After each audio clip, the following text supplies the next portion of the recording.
At 10:39, a piece of the mountain the size of a small city breaks off and slides into the lake.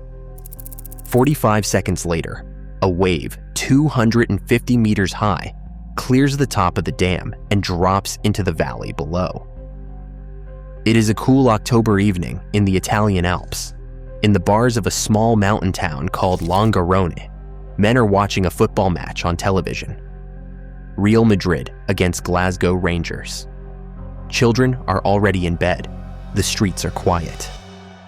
The dam above the valley, one of the tallest in the world, is holding back a lake that has been there for 3 years. 4 minutes after that, Longarone does not exist. That is not even the strangest disappearance on this list. There are 8 places across Europe that vanished in a night, a morning, or, in one case, 4 minutes. Some were killed by nature, some by governments. One was killed by its own government, which referred to the operation and to the people it removed as vermin. Number 8, Hallsands, England. On the south coast of Devon, there was once a fishing village of 37 houses, a pub called the London Inn, and about 160 people who made their living pulling crabs from the sea. Hallsands had stood on a rocky ledge above Start Bay for centuries, protected by a wide beach of sand and gravel. The beach was the village's shield. Without it, the houses were just stone walls on a shelf above the Atlantic. In 1897, the British government gave a contractor named Sir John Jackson permission to dredge that beach. He needed gravel, 650,000 tons of it, to expand a naval dockyard in Plymouth. The license was granted without the villagers' knowledge. The fishermen noticed almost immediately. The beach was dropping. The low water mark moved inland until it was further up the shore than the old high water mark had been. The sea that used to stop 20 meters from the houses now came within 1. They petitioned their member of parliament. They wrote to the government. They physically blocked the dredgers from landing. In 1902, the license was finally revoked. By then, the damage was done. The beach had fallen 4 meters. It was never coming back. A new seawall was built in 1906. It held for 11 years. On the night of January 26, 1917, where an easterly gale hit Start Bay at high tide, the fishermen knew what was coming. They hauled the boats into the street. They moved the children to higher ground. By midnight, 4 cottages had been swallowed. By the next high tide, the seawall broke and the village collapsed into the water. Not a single person died. Every resident climbed the cliffs in the dark, in a storm, carrying what they could.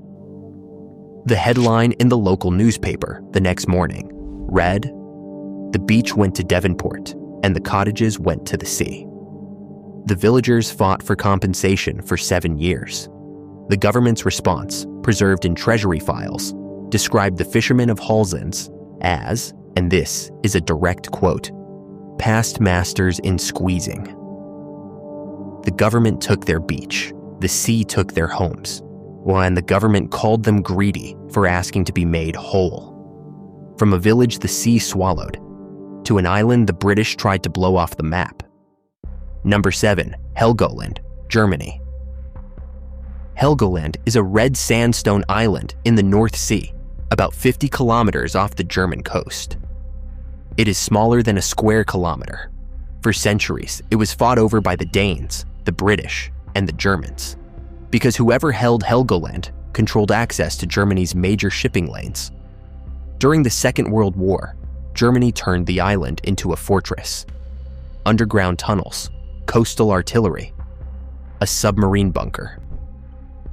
In April 1945, 1,000 British bombers flattened everything above ground. The 2,000 residents were evacuated to the mainland. Then the British had an idea. They called it Operation Big Bang. 4,000 torpedo heads, 9,000 depth charges, 91,000 shells. all packed into the tunnel system beneath the island. 6,700 tons of explosives, wired together in a single network. On April 18th, 1947, at 1 o'clock in the afternoon, on the fourth pip of the BBC time signal, a British engineer pressed the button. The mushroom cloud rose over a kilometer into the sky. The blast was felt 70 kilometers away in Cuxhaven. The Guinness Book of World Records lists it as the largest non-nuclear explosion in history. The island survived. The southern tip was blown off, the cliffs cracked, but the red sandstone held. The British press celebrated. The German press ran a different headline. The red cliffs are still standing. 5 years later, 2 young Germans sailed to the island without permission, climbed the ruins of the old lighthouse, and raised the flags of Europe, Germany, and Helgoland. The act of defiance made national news. In 1952, Britain gave the island back. When the first residents returned, they could not find the church. They could not find the cemetery. But they found a mulberry tree in the old pastor's garden, gnarled, blackened, and alive. It had survived the bombing. It had survived the biggest non-nuclear explosion ever detonated. It is still there. From an island that could not be destroyed to one that fought back. Number 6, Heimaey, Iceland. On the evening of January 22nd, 1973, a storm hit the Westman Islands off the south coast of Iceland. The weather was so bad that the entire fishing fleet, 60 to 70 boats, turned back and moored in the harbour of Heimaey, the only inhabited island in the archipelago. 5,300 people went to bed. At 1:55 in the morning, a fissure nearly 2 kilometers long tore open on the eastern edge of town. Lava fountains shot 150 meters into the sky. The crack had opened 200 meters from the nearest houses. Here is what saved them, the storm. If the weather had been clear, the fishing fleet would have been at sea. The boats would not have been in the harbor, and 5,000 people would have had no way off the island. Instead, within 30 minutes of the eruption, the first boats were loaded and heading for the mainland. By morning, almost the entire population had been evacuated. Nobody died in the evacuation. But the eruption did not stop. It lasted 5 months. Lava crept toward the harbor, the island's lifeline, responsible for 3% of Iceland's entire economy. If the harbor closed, Heimaey was finished. So they did something that had never been done before. They pointed fire hoses at the lava and sprayed seawater onto the advancing front, millions of liters, day after day. The cooled lava hardened into a wall that redirected the flow. It is the only confirmed case in history of humans successfully diverting a lava stream. And when the eruption finally ended in July, the new lava wall had actually improved the harbor, making it more sheltered than it had been before. 400 houses were buried. But most of the residents came back. They used heat from the still cooling lava to warm their homes for the next 15 years. They called it the Pompeii of the North. But unlike Pompeii, the people of Heimaey won. There is a hillside in western Sicily covered in white concrete. It stretches across 85,000 square meters. A labyrinth of low walls that follow the lines of streets that no longer exist. Number 5, Gibellina, Italy. On the night of January 14th, 1968, an earthquake struck the Bellis Valley. It lasted 37 seconds. The town of Gibellina, home to roughly 5,000 people, was destroyed. Over 400 people died across the valley. 100,000 were left homeless. The Italian government decided Gibellina could not be rebuilt where it stood. A new town, Gibellina Nuova, was constructed 18 kilometers away. Architects were invited. Modern buildings were designed. It was supposed to be a symbol of progress. The residents hated it. The concrete was cold. The squares were empty. The local priest refused to preach in the new church. A few years later, its roof collapsed. Gibellina Nuova was built for 10,000 people. Today, fewer than 4,000 remain.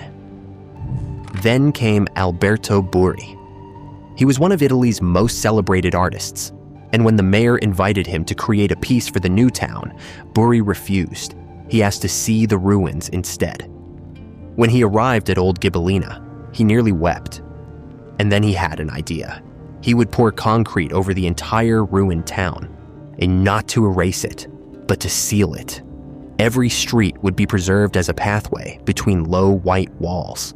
Every block of houses would become a raised slab. The rubble, the furniture, the toys, the kitchen utensils, all of it would remain underneath, entombed. Construction began in 1985. It was not finished until 2015, 30 years later, and 20 years after Burri's death.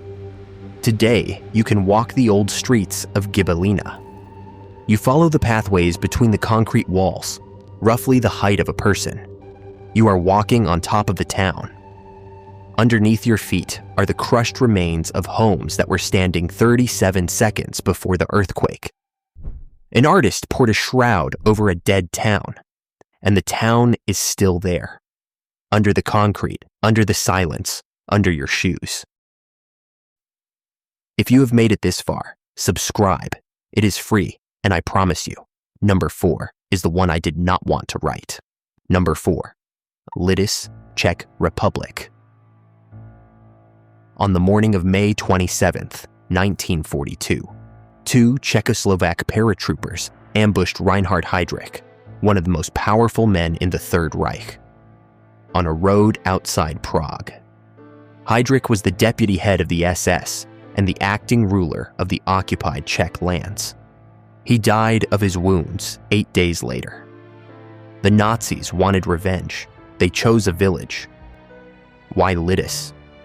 Nobody has ever fully answered that question. There was a vague letter, an informant's tip that a family in the village had a son in the Czechoslovak army in Britain. The Gestapo searched the village and found nothing. No weapons, no transmitters, no evidence. It did not matter. On the night of June 9th, 1942, SS troops surrounded Lidice. The entire population, 503 people, was rounded up. The 173 men and boys over 15 were taken to a farm. They were shot in groups of 10 against a mattress-lined wall. It took all morning. The women were sent to Ravensbrück concentration camp. 49 of them died there. The children, 82 of them, were transported to the Chelmno extermination camp and gassed. Then, the Nazis did something that went beyond murder. They tried to erase the village from existence. The houses were burned. The rubble was dynamited. The foundations were dug up. The roads were removed. The stream that ran through the village was rerouted. Even the cemetery was exhumed. The dead were pulled from their graves and their remains destroyed. Fresh soil was laid. Grass was planted. When they were finished, there was a field where Lidice had been. The Nazi broadcast announcing the operation ended with a single sentence. The name of Lidice has been erased. It had not. Within weeks, villages across the world began renaming themselves Lidice. Streets in Brazil, Mexico, Israel, and the United States took the name. Hundreds of newborn girls were christened Lidice. British coal miners in Stoke-on-Trent, led by a Polish-born doctor named Barnett Strauss, donated a portion of their wages every week to rebuild the village. They raised the equivalent of £1 million. The Nazis tried to make Lidice disappear overnight. Instead, they made it the most famous village on Earth. And after 1945, a new Lidice was built 300 meters from the original site. The old site is now a memorial, a wide, empty lawn where the village once stood. A sculpture of 82 bronze children stands at one end. Every one of them is looking in the same direction, away from the field, away from what happened, towards something that is not there. After Lidice, the disappearances on this list get quieter, not smaller. From a name they tried to kill, to names no one comes to read. Number 3, the Iron Curtain villages, Germany and Czech Republic. In the early hours of June 5th, 1952, the Volkspolizei, East Germany's state police, knocked on doors in villages along the inner German border. Families were given 2 hours to pack. Trucks were waiting outside, as they were told they were being relocated for their own safety. The operation had a name. In official documents, it was called Aktion Grenz, Operation Border. But in the internal files of the Stasi, East Germany's secret police, the Thuringian branch, used a different name. They called it Aktion Ungeziefer, Operation Vermin. The vermin were farmers, shopkeepers, widows, and retirees. Anyone the state considered politically unreliable, people with relatives in the West, people who had once been members of the wrong party, people who had complained about the wrong thing to the wrong neighbor. About 8,400 people were forcibly removed from the border zone in 1952 alone. Another wave followed in 1961, after the Berlin Wall went up. In the village of Billmuthhausen, as in Thuringia, central Germany, 34 residents escaped across the border to the west the night the trucks arrived. They left everything behind. Their houses were later demolished. By 1978, the last building in Billmuthhausen was gone. The village had existed for over 500 years. But the border villages had already been emptied once before. In 1945 and 46, 3 million German-speaking residents were expelled from Czechoslovakia, the largest forced population transfer in European history. Entire villages in the Bohemian borderlands were vacated in days. Czech families were brought in to replace them. Some stayed. Most did not. The houses stood empty. Then the Iron Curtain came. The communist government looked at the empty German villages along the new border and saw a problem. Houses meant shelter. Shelter meant escape routes. So they bulldozed them. 30 villages in Thuringia alone were erased from the map between 1952 and 1988. Today, you can walk the old border strip, now called the European Green Belt, a nature corridor that runs from the Arctic to the Adriatic. In the forests of the Bohemian borderlands, you will find German gravestones among the trees. The names are legible. The dates go back centuries. But there are no houses, no roads, no walls, just stones with names that no one visits. In a forest that used to be a town, 2 regimes, 2 clearances, same villages, same silence. After the Iron Curtain, I want to take you somewhere quieter. Number 2, St Kilda, Scotland. 200 kilometers west of the Scottish mainland, further out into the Atlantic than any other settlement in Britain. There is an archipelago of sea cliffs that rise 300 meters straight out of the ocean. This is St Kilda. For 4,000 years, people lived here. They survived on seabirds. A census from 1764 records that each islander ate 36 eggs and 18 birds a day. They built dome-shaped stone huts called cleats, over 1,000 of them, to store food and feathers and dried puffin. They had no harbor. They had no trees. They had a single row of cottages along what they called the main street. By 1930, there were 36 people left. Most of them were old. 6 were widows. The last young woman on the island had died in January. Pregnant, transferred to a mainland hospital too late. On May 10th, the islanders wrote a letter to the British government. They asked to be evacuated. They did not ask to be resettled as a community. They did not ask for much of anything. They wrote, We do not ask to be settled together as a separate community, but in the meantime, we would collectively be very grateful of assistance and transference elsewhere, where there would be a better opportunity of securing our livelihood.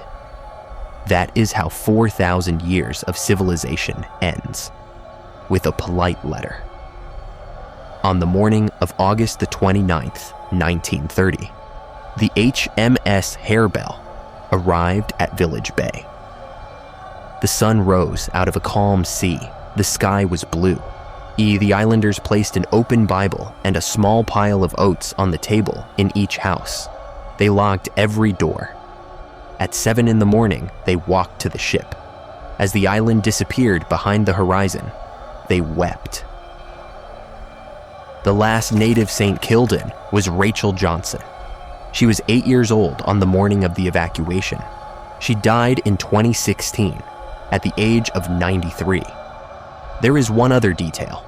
After the islanders left, the St Kilda house mouse, a unique subspecies that existed nowhere else on Earth, that had lived alongside humans on the island for thousands of years, went extinct. Without the people, the mice had no reason to stay. Even the animals left. Back to the mountain town, back to the football match, back to 4 minutes. Number 1, Longarone, Italy. The Vajont Dam was built in the late 1950s in a steep gorge in the Italian Dolomites, about 100 kilometers north of Venice.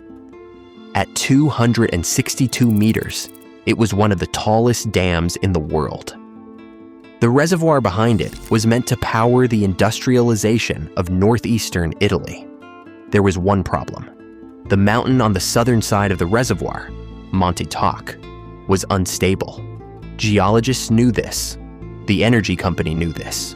The local residents knew this. Monte Toc translates loosely from the local dialect as the mountain that moves. A journalist named Tina Merlin wrote about the danger in a local newspaper. She warned that the mountainside could collapse into the reservoir. The energy company sued her for spreading false news and disturbing the public peace. She was acquitted. Nobody changed anything.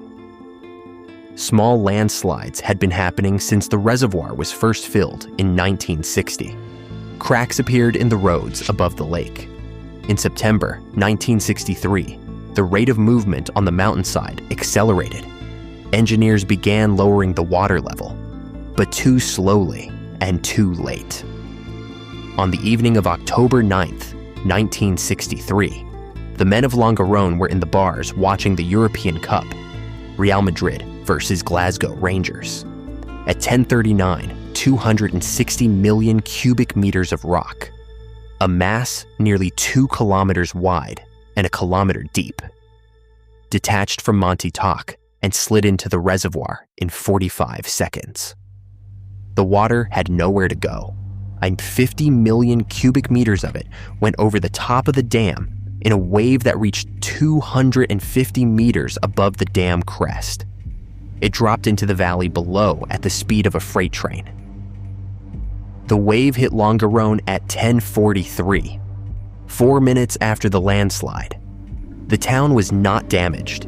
It was erased. Buildings were stripped to bedrock. An impact crater 60 meters deep was punched into the valley floor. Nearly 2,000 people died. Almost 500 of them were children. 350 families lost every single member. And the dam, the structure that channeled a mountain into a missile, was barely scratched. It is still standing. You can walk across the top. You can take a guided tour.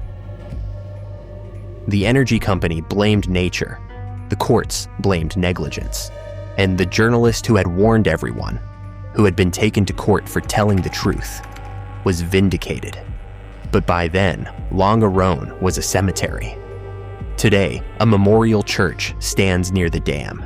Its interior walls are slanted concrete, echoing the shape of the dam itself. The surviving parish priest opposed its construction. He did not want the town's grave to look like the thing that killed it. 8 places, 8 clocks that stopped. In Hallsands, the government took the beach and called the fishermen greedy for wanting it back. In Helgoland, the largest non-nuclear explosion in history could not kill an island. In Heimaey, a storm saved 5,000 lives, and the people defeated a volcano with seawater. In Gibellina, an artist sealed a dead town under concrete, and you can still walk its streets. In Lidice, the Nazis erased a village to make a point, and the world named its children after it. Along the Iron Curtain, 2 regimes emptied the same villages, and all that remains are gravestones in a forest.